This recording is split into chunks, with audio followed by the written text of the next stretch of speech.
I'm gonna laugh if that made it on the video. Hey everyone. Hello. Welcome to YARNYAK, where we yak.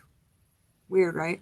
About yarn and fiber crafts. That's and crazy. Whatever talk. we feel like whatever Crazy we feel like talk. talking about. Whatever, as long as it has something to do with yarn. That's the show. So anyway, welcome to YARNYAK. Me and Carla drank the Kool-Aid or something tonight. I don't know what did we drink. Anyway, It's not what it looks like. It's tea. Listen, I just have to say before we go on that I did something today. Well, I did something today that I was today years old before I ever did it before, and I'm really super proud of myself. I think I'm a little high on my accomplishment. Would you like to know what it is? I changed a toilet seat from an old toilet seat to a new toilet seat all by myself. I did have to call for reinforcements and get some advice because I couldn't figure one little part of it out. But once I was well instructed by Allie, thank you, Allie, I did it. So yeah, it was gross, and I think I boiled my hands a couple times after. But hey, I got it done, and now we have a new toilet seat, which makes me happy. So yeah, I'm giddy because I did that. Anyways, welcome to YARNYAK. I'm Kimmer, and this is Carla, and we are here at the Stash in Baldwin, Wisconsin, which is our local yarn shop. Tonight, we are going to be yakking to you about Speedy crochet stitches. with yarn. With yarn, the kind you make with yarn. Yeah, really? We're just gonna keep going. I might. We'll see. I think we have a little taste of the is it January delirium? I can't remember what it's called, but yeah, it's already started. So you know, because January goes on forever and ever and ever and ever, and you start getting like loopy from it. Like the song that never ends. Don't even. Oh my God, don't even. So anyway, before though we start talking about Speedy crochet stitches, our top 5 picks, we are going to talk about what we have been working on this week. What have you been working on, Kimmer? The same thing you were working on, only you're done and I'm not done. yet. I'm done. We both have been working on wraps for our YPC, which is our annual maker charity drive that we do at the Stash every year. Every year we pick a new recipient and we find out what they need, and then we get everybody together and get those willing little hands yarning away for the charity, and then at the end we have a party and it's really fun. So if you don't know what the YPC is, you can check that out on our website at www.shopthestashbusters.com. Right towards the top of the homepage there's a big button that says YPC 23. Want to learn more? And you just click that and it'll take you right to it and you can read all about it. So Carla and I are on all 3 teams, and you also can join as many teams as you would like to work on. And so this week we're both working on wraps. So let's see yours. This is mine. So this is made out of a 50-50 a cotton acrylic yarn that we do not any longer carry, but it turned out really nice. It feels really good. Just to give you guys an idea, this is a pretty good width, which is what I'm saying means this way, and then length, which is this way. This is perfect because one can do this with it. You can cozy up in it like this. You can take it and go like this if you feel the need. You can hide, you can snuggle, you can get a really good squeezy cozy hug out of it. Almost like a small blanket, but you can also just wear it literally as a scarf. Yep. It's kind of like an oversized scarf, but a little bit wider and a bit longer. A little bit wider, a little bit longer. Yeah, yarn hug. It's a yarn hug. And then it's very, very pretty, by the way. And I love how you just did a simple stitch with this pretty little scalloped edge. I am doing a really simple Irish stitch wrap in 2 color grays. So squishy. It's very squishy. This is a bamboo and acrylic blend yarn that we also, beautiful. We do have some of this left. It's so soft. In the amounts needed to make a wrap, maybe, especially if you use 2 colors. But yeah, it's soft. And the Irish stitch is on our top 5 list tonight. And I'll tell you why when we get to it. Ta-da! But that's what it looks like. Yeah, it's really nice. Yeah, I like it for wraps. It's a little bit of a lacy structure, but it's still really dense. This one is a full double crochet iris stitch, which is different than my half iris pattern that's made with half double. So the stitch height is a little shorter, making it just a little bit more dense. So anyway, that's what I've been working on this week. Awesome. As well as, you know, all the other things. all the things. So yeah, if you're ever curious about what we're working on, this week we do not, but normally we have pictures up on our website, but normally we also have like patterns, pattern links, and links to yarn that we're using. You can see that on our Yarnyak page, which is also on our website at www.shop-busters.com. One of these days I'm just going to trip over that whole thing trying to say that. Well, I think last week you threw a couple extra W's in Did there. I? Oh, that's right. Yeah. www. dot. She just got going and didn't stop. I got excited with all the W's. So anyway, so our show tonight is our top 5 picks for the speediest inches for crochet stitches. That is, we sat and debated the pros and cons of some stitches and whittled it down to a list of 5. There was more. So let's start here. What is speed? What is speed? Well, just like a car, okay, speed is a combination of factors. For this list, what we're talking about is how much time does it take to produce how many inches of fabric. Now, obviously, I can't tell you this exactly because there's so many factors that factor into those two things. It's not even funny. So we just kind of did like a really good general, based on, you know, everything we could think of, short list of 5 stitches that we both feel are pretty fast, pretty speedy, give you lots of inches in a shorter amount of time. These may not be true for everybody, but they seem to be for most people. So without further ado, so speed comes from a combination of factors, including the comfort and rhythm. Some types of fabrics and some weights are not as comfortable to work as others, and some of those same things require a certain kind of hook to make it more comfortable. Right. And then rhythm, which is just, you know, you guys know what's your rhythm, like how rhythmic the stitch is, how not jangly and futzy the stitch is. The rhythm is, for example, rhythm is gonna get the popcorn stitch does not have good rhythm because you actually have to take your hook out, and then reinsert it, and then reinsert it again to continue on to the next stitch. So I do not find the popcorn stitch to have good rhythm. And then also the thickness of your yarn and the size of your hook also affects your inches, like what is your gauge? Okay, so muscle memory is king. That is one of the biggest factors when we rated these stitches. Yes. We rated them 1 through 5, and I'll tell you if we did that. But these are the things I want you to remember as we go through this list. Muscle memory is king. Muscle memory equals speed. It doesn't even matter what the stitch is. If you can memorize it and you've done it before, or you can learn it really quickly and then it just becomes second nature, you don't have to think too hard, you're going to be fast at it. And counting slows you down. Counting slows you down. If the stitch set requires that you're constantly counting, no matter how easy it is, it's not fast. Right. Okay. And also boring. Slows you down. Slows you down. If it's not interesting, if it doesn't create something that's visually like, what am I making? What am I making? Stimulating. You're going to go slower because you're not excited about what you're making. This is so boring. I hate it makes you go slow. You're constantly putting your work down and picking up your phone or something and taking all these little breaks. So super easy isn't always the best. Super fast. Not always, because it can get really boring, kind of tedious. So ultimately, you want a stitch set that challenges you, but only a little bit. So not too much, but a little bit. And something that produces that the end result is visually stimulating. Yes. You know, you want to be visually stimulated. You want to see what you're actually creating.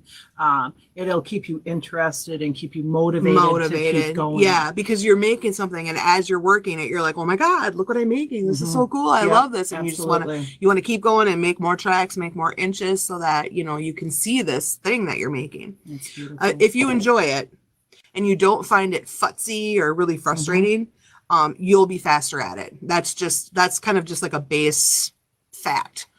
Even if it is a little complex, right, you'll memorize it and get fast at it because it's not completely boring. Right. So, and you know, if it doesn't require much or any counting, you know, that's huge. I mean, a little bit of counting is fine, but when you're having to do, you have to stop and recount everything. It's just going to slow you down. It slows you down. So to produce a pattern, the rhythm set that you can easily remember without stopping, you need to. And it happens to me. I'll be if I have something that the stitch set is huge, I stop and I recount it. Well, and because you want it to be right. Yes. You don't want to have to rip out 5 inches later. So you constantly are going back and recounting. What did I just do? What did I just do? It slows me down. It's terrible. So the top 5 stitches we picked may require a setup row or two, but once you kind of get going, once you begin, you don't have to do any or very much counting. Right. That's one of the things that we picked. We really looked at. Yep. So here are our top 5 picks. I'm excited. 5. Me and Carla, Yarnyak's top 5 picks for the speediest 4 inches crochet stitches. Ready? Go. Ready. So the first one is the basket weave. It's useful for any flat work. It is a little more difficult to work in the round. It makes very thick, very springy, very lofty fabric. Can be very dense. It is reversible. It looks the same on both sides because of the way you do it. And so we rated that a difficulty level of 3. How we did this is 1s are the easiest stitches that produce the least inches and the least yarn used. And 5 is the most difficult, the most yarn used, but also the most inches. So we broke all these stitches down in 3 parts and we rated each part. So for difficulty, the basket weave, the back 3, because you have to front and back post to do it. If you don't know how to do that, it can be a little tricky to learn, but once you learn, it's easy. For inches, it gets a 5. Basket weave makes like this blocks really fast. It makes blocks really fast. And for yarn used, it also gets a 5. Basket weave is a yarn sucker. What a yarn eater. It is a yarn eater. If you have a bunch of scrap and stash you want to burn up, do the basket weave. You will plow through your ends and bibs and bods. You will just plow through them, but you will also be weaving a lot of ends. So I'm just saying. However, if you weave your ends in as you go, it is not such a chore. I wonder where you ever heard that. I wonder. I really firmly believe you should weave your ends in as you go. Yes, Every time you change and have an end, you should just stop quick and weave it in. But that's just me. Yep, you are correct. Some of us, when I grow up, I want to be just like Kimmer. Because sometimes I do it, sometimes I don't. I always do it, but that's because I said it, so now I have to. Look at you, practice. I usually Although do. I it pretty does much do. go a lot quicker and it's less of a chore doing it as you go. I feel like that is because when you're done, then you're done. Yep, exactly. You just have the last one. Instead of looking at it and seeing 100 ends that you have to do. It's like having not doing your eyebrows for a couple 4 or 5 months and then oh my God, just give me a razor. All right, on to number 2. Number 2. You want to tell them? Sure. You tell them. What's number 2? We chose corner to corner. Yes. And the difficulty, it starts at a 4. Just if you've never done it before, you do have to make sure and turn the right way and place the stitches in the right spot. I have done corner to corner so many times. And if I haven't done it for a while, I still have to Google YouTube how to start because I always forget what it looks weird. I am the same. Yes. So we decided that it started as a 4 for difficulty, but then it changes rapidly to a 1. Yeah, it goes right down because once you remember or learn, there's that muscle memory. The muscle memory works in and you know what you're going to do. I think corner to corner is one of the ones where muscle memory really serves you well because once you get jamming on corner to corner, you can just cruise. Right. Just cruise. So, and then counting. 4 is, we gave it a difficulty of 4 to start. to start. For counting. Yep, and that's for the counting. It's hard to remember. Yeah. Okay, we covered that. But the learning curve is pretty good. Just don't ever set it down. And work on something else and go back, because if you're not turning it the right way, I'm going to tell you something. It's not going to turn out. It gets weird really fast. Yes, it does. So if you have to stop on corner to corner, get to the end of a row, and then stick a stitch marker where you're supposed to start again. Yeah, absolutely. And you know, the best thing is just don't stop. Just keep going until it's done, because otherwise you end up with a lot of whips. Yeah, that's true. So, but for inches, yes, inches, it definitely gets a 2, because you're building up, especially because a lot of times, you know, you're starting and you're here already. Yeah, it grows, corner to corner grows very fast. Really fast. And then it gets a little slow in the middle, but then once you start decreasing, you're there. Part of speed, though, is perception. And the perception, when you do corner to corner, the perception is that you are going really fast. It's a really good way. I'm going to be done in no time. It's a really good way to get a sense of accomplishment, that feeling of accomplishment, of finishing work that you like in a what seems to be a faster amount of time. Also, it's normally just a double crochet. Yeah. So it's a very simple stitch. Yep.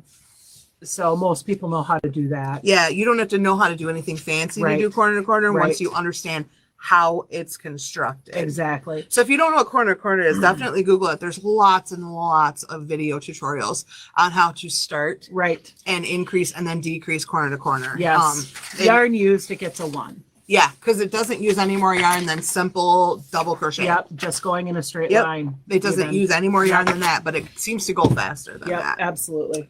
So the next one we chose was the cluster stitch. Now, the cluster stitch, a lot of people go, oh, you mean the granny stitch? No, that is a different stitch. Granny stitching just means that you put 3 stitches in a space.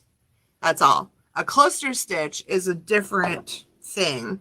A cluster stitch is when you start 2 double crochets. You start one, before you finish it, you start another one, and before you finish that, you start a third. And then when you finish the third, you finish all 3 of them together, which forms a cluster.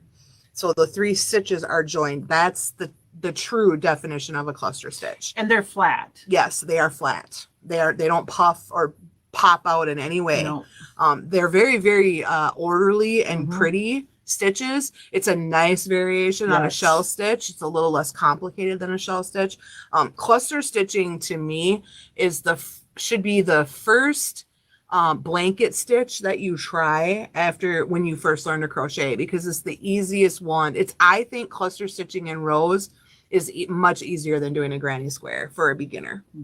So it gets a difficulty level of 2 just from learning how to work the 3 together and form the cluster stitch. And then you have to count your count row. Cluster stitches are usually worked in the spaces between the previous row's cluster stitch. So when you start it, you're starting in stitches because you don't have spaces yet. But that literally just means that you either chain or chainless start, and then you count off your cluster stitches. Every couple of stitches, you pop one in, skip 1 or 2, pop another one in. When you get to the end of that row, that's it. You're done counting because you just place these cluster stitches in the spaces. So it sounds like it's keeps fast. you in stitches. I'm sorry. I'm sorry, that was bad. It was good, but it was bad. Oh my gosh. Okay. And for the inches, it gets a 3. But if you use bulkier yarn, it's a 5. Cluster stitching makes basically an upright tile about like that, and you just book on it. So if you're using fat yarn, not only does it grow tall quickly, but it also doesn't take as many stitches to be the width that you want. I am a big fan of cluster stitching. I like it. And for yarn use, though, it's just the same. It's a 1 because it's just the same amount of stitches as double crochets would be, as normal double crochets. So it doesn't burn up any extra yarn doing it. It might even actually, I don't know, maybe use a little tiny bit less. Because you're not tiny. You're not putting one in every stitch. Yeah. Yeah, and you're not, well, even though you work in the 3 and 1, you're Yep. still not You're losing finishing part of it. you're not finishing 2 of your double crochets. So it may be a marginally less yarn than just doing simple double crochets. You got it. So, and then there is the V stitch. The V stitch. I like the and V stitch. all its variations. Yes. So the iris stitch is just a variation of a V stitch. It's double V stitches with a space between them. Simple. Nice. Nice. V stitch has lots of variations, but the simple V stitch, which is a double crochet, chain 1, double crochet, gets a difficulty of 1 because that's what it is. It's a simple stitch, and you only have to count your setup row, just like the cluster stitch. You put in a V stitch and then you skip, depending on what kind of V stitch you're doing, you skip X number of stitches and then do another one. So you only have to count that row, and then you are working usually in your V's from the previous row. Some patterns may have it staggered where you work in the spaces between the V stitches. It just depends.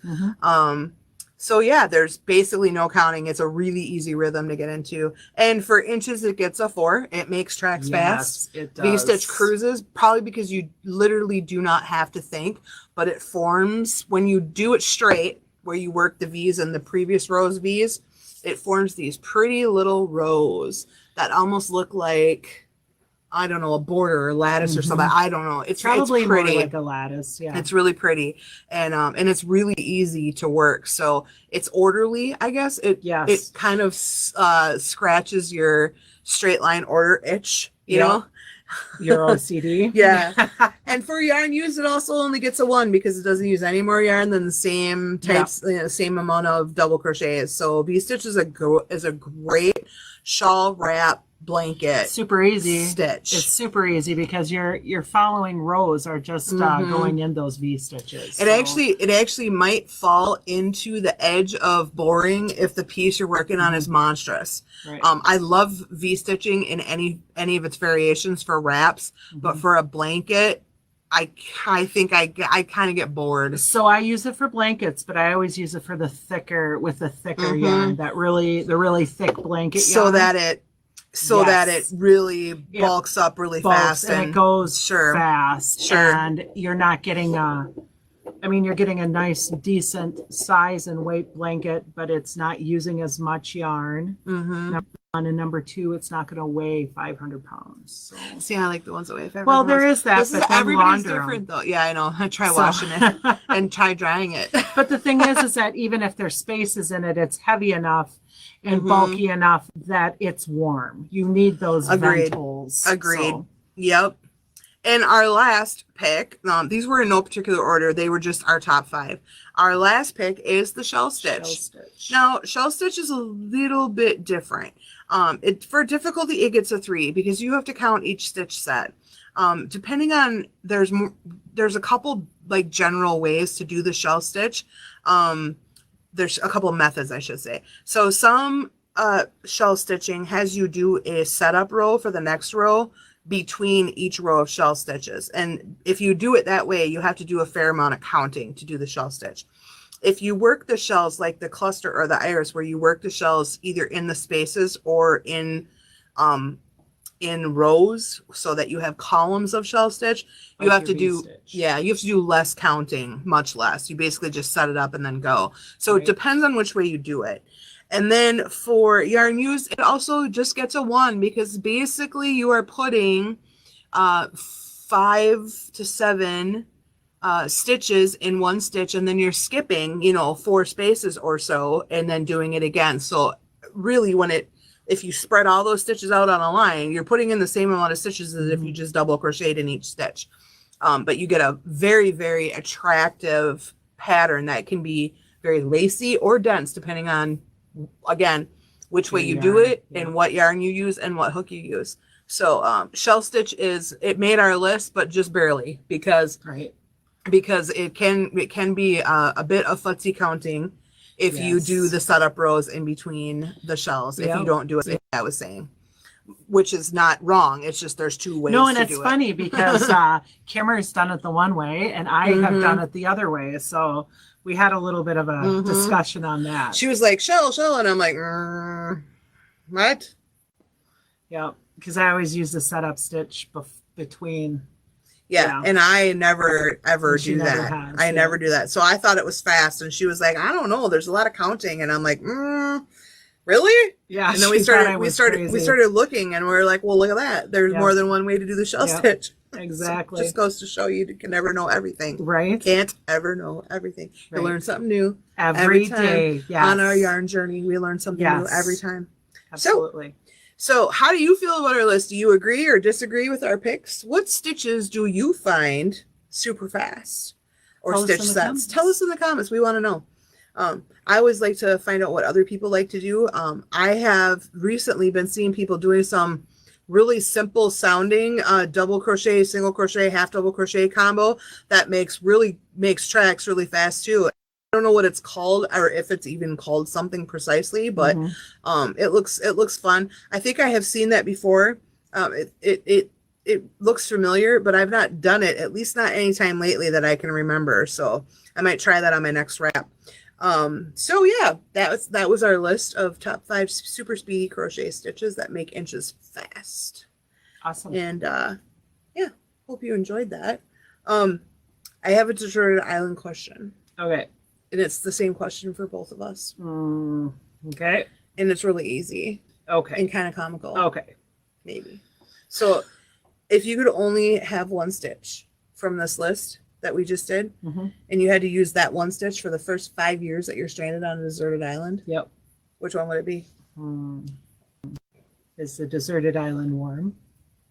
I don't think it matters. You're crocheting, and you're crocheting all day, every day because you have nothing else to do. So... And you can only do this stitch, just this one. Okay, which one is it the stitch or what it's comprised of? Because the double crochet, because one of these. Okay. One of these. You got it.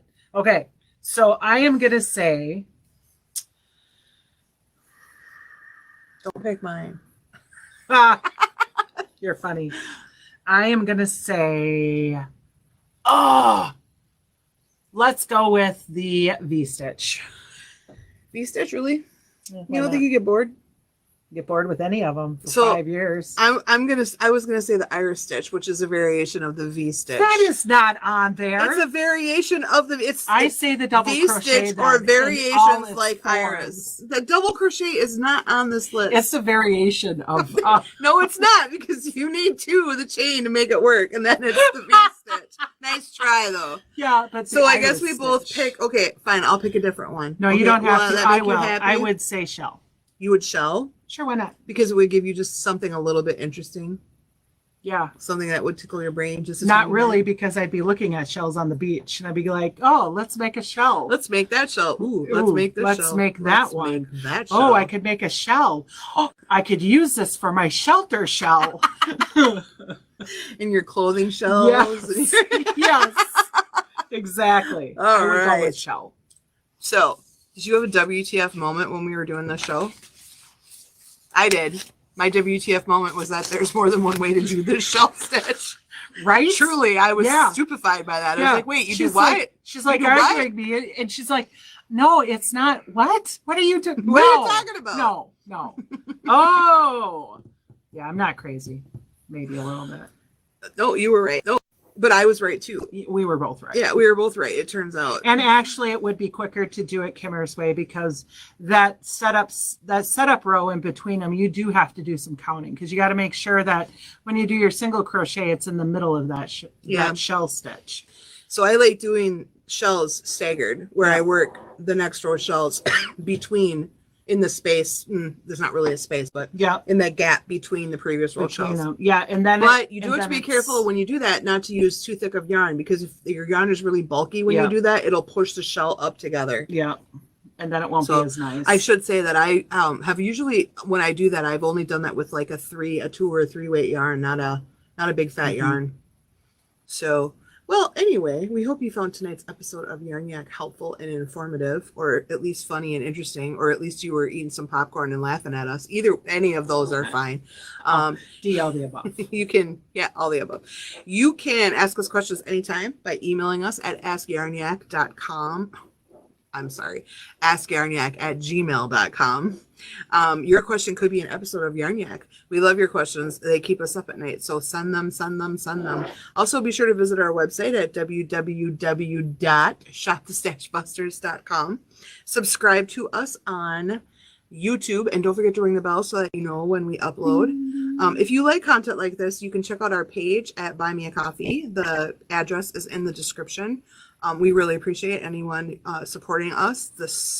This Yarn Yak thing is fun and interesting, but not free, and it doesn't generate any income. So any support is really helpful for us in buying equipment and like lights and cameras and things like that. And we always really appreciate it. Just we know that you're watching and you like what you see. So thank you for that. If you have supported Yarn Yak lately, we really appreciate you.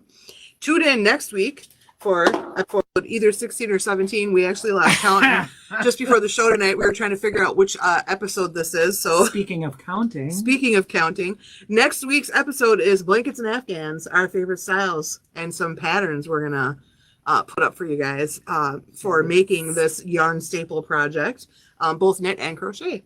So we're all finished for tonight, and we will see you next Tuesday on Yarn Yak. Happy yarning, my friends. Have a great week. You're the best. Yarn.